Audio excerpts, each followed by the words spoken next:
All right, today we're going to do Lockheed Martin. This is a great company, aerospace defense. Of course, they do a lot of military stuff. They have done some kind of partnerships with, definitely NASA. I know SpaceX. So this is a phenomenal company. They're down there on the Space Coast. And the problem I have with this sector, and this doesn't really have anything to do with trading, but the problem I have with this sector is that it's very geopolitically driven. So there's a lot of politics that go into it, just with different government contracts and whatnot. So it's not always the greatest thing to trade, just because it's kind of these are what I call the dinosaur stocks. They just kind of sit there and don't really do anything for you. But they're wonderful staples to portfolios. I owned Lockheed Martin from 2016 and just sold it at the end of 2020. And I hope to get back in sometime soon when I see a better value play going on with it. But this one's all about trading, so let's see what goes on here. With Lockheed Martin, and of course they're a big competitor of Northrop Grumman, but today the first thing that I saw and that I really liked about this, because of this, I haven't really got to show you guys a lot of first days green, is of course we have a first day green. What does that mean exactly? It means that the red stochastic line has moved into the sweet spot officially.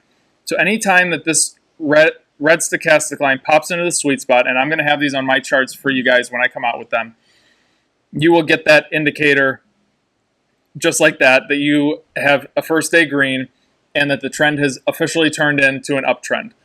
So this is something great to keep an eye on. What do we do with this long term? What we do is we throw a tracker share on it.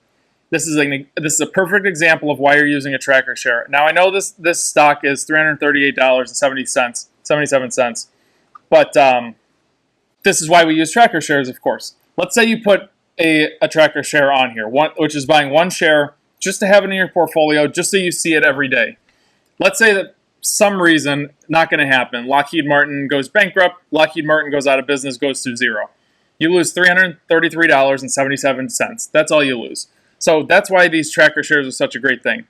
And with the partial fractional trading, go in there and buy a little bit of this. It really doesn't matter. It just keeps it on your radar, just so you know that when this thing does start to move, let's say we get some nice engulfing candlesticks like this. Let's say that we start moving into the sweet spot really nice. We get some great volume going. We start breaking through these moving averages. You will be seeing it. You won't get above the 200-day moving average and say, okay, well, I just missed out on $30 or $40 a share when I could have just put a tracker share on. And every time I opened my brokerage account, there was Lockheed Martin. So somebody did ask me in the comments, why wouldn't you just put it on your watch list versus buying a tracker share? I only reserve tracker shares for companies like Lockheed, where it's getting into that area. If I started buying tracker shares for my entire watch list, I might run out of money. Not really, but that's the point. Is my watch list is kind of stuff that it's just, I want to watch it. Maybe there's some potential there. Buying tracker shares is like, okay, we're getting close to where this thing might go.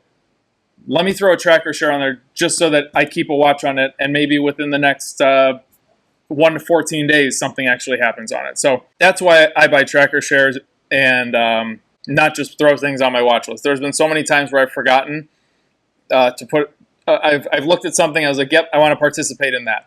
Next thing you know, I missed the trade because it was in my watch list and I wasn't looking at it because I wasn't engaged in it.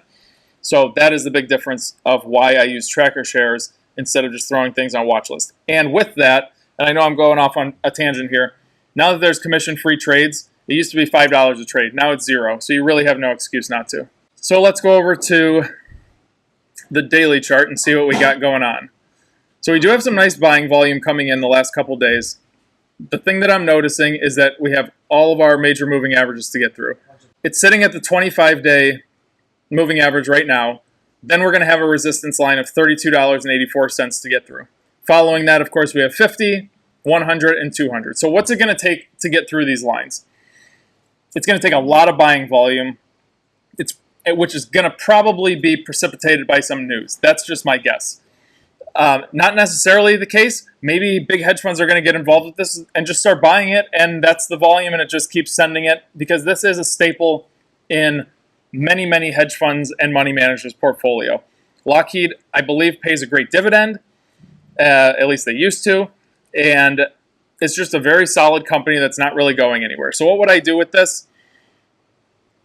If you wanted to, you could buy this if you get some kind of good engulfing. Let me zoom in on this just a little bit so I can show you guys a little bit better. So we have, actually, let me just pull up the entire chart just because it's a little bit squished in here. Okay, so this is really zoomed in. I would want to buy, if I was going to buy this today, I need this thing to fill out the top of this candle, and I'm going to buy at the high of the day. This goes back to my buy high, sell higher theory, not buy low, sell high. I want the highest probability of making money. So if I did buy it today, I would be taking profits going into this resistance line at $343, let's say. So I got about a $5 run, $4.50 run going. What I really want to see is, let's say, an engulfing candlestick tomorrow where it runs into resistance. Monday or Tuesday, I get some kind of breakout like this, and it kind of keeps going up like this. That would be my ideal situation. Now, that's going to take a lot of buying volume, which may or may not happen. And based on the volume from the last 1 month, it really hasn't touched the average, which is that yellow line. It hasn't touched the average volume that frequently. So I'm not banking on it, but it is possible that it can happen. If you want to participate in this, just make sure that you buy at the top of the candlestick and you buy where you can break out over that resistance line. But remember, when you get over that resistance line, you have a 50-day moving average to deal with. So it's not going to get any easier for you. To me, Lockheed Martin is not worth the squeeze on a swing trade. This is more of a long-term play. Now, when it comes to a day trade, what would I want to do?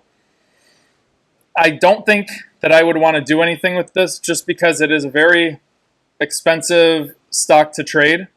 Price-wise, the stock is overpriced from a value perspective, but the price is also up there. So how many shares of this are you going to have to purchase to move the needle for you?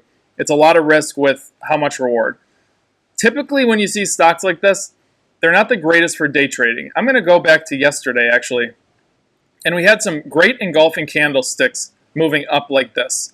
And even with that, you can see that our stochastic was not even over 80%. You can see how it just kind of hovers in the middle here. Let me zoom out a little bit and let's see. I want to see a couple days going back just to see where our stochastics were, because they typically run in the middle on these big stocks. See, we're kind of in the middle here. We never get above or below. We never get above 80% or below 20%. Here on whatever day this was, February 16th, we did hover down below 20% for a little bit. Again, right in that middle range. Again, right in that middle range. So these kind of stocks that are very big like this, and my quote-unquote dinosaur stocks that don't really move very much, very difficult to day trade. This is your Lockheed Martin, Northrop Grumman, AT&T. These kind of stocks do not move very much. There's not a lot of in and out activity on them, so they're a little bit more difficult to day trade. So that's it for Lockheed Martin. Our best scenario right now is to do some kind of long-term trade on it. Throw your tracker share on there. Let this thing engulf out. Let our trend turn up. And actually, I think I'm going to go ahead and make this trade myself. So you guys can do this one with me if you want to. So I need some breakout green candlesticks like that, and we're on our way. Also, I want to show you one more thing before I wrap up. Let's zoom out to 18 months. We have our high, we have our low, and this is about 50%. So you can see that over the past over the past 18 months, we've been very stuck in this area. It tries to break out, it comes down. Tries to break out, comes back down. So this is your 50% roll that I always talk about. So I'm expecting that we're going to get some kind of run to about this 370 area, and then we're not going to be able to get through there unless we get some incredible volume. And coincidentally, our 370 area is right around that 200-day moving average. So that's our biggest resistance point. That's it for Lockheed Martin. Have a great day, and I will see you guys in the next live stream or video.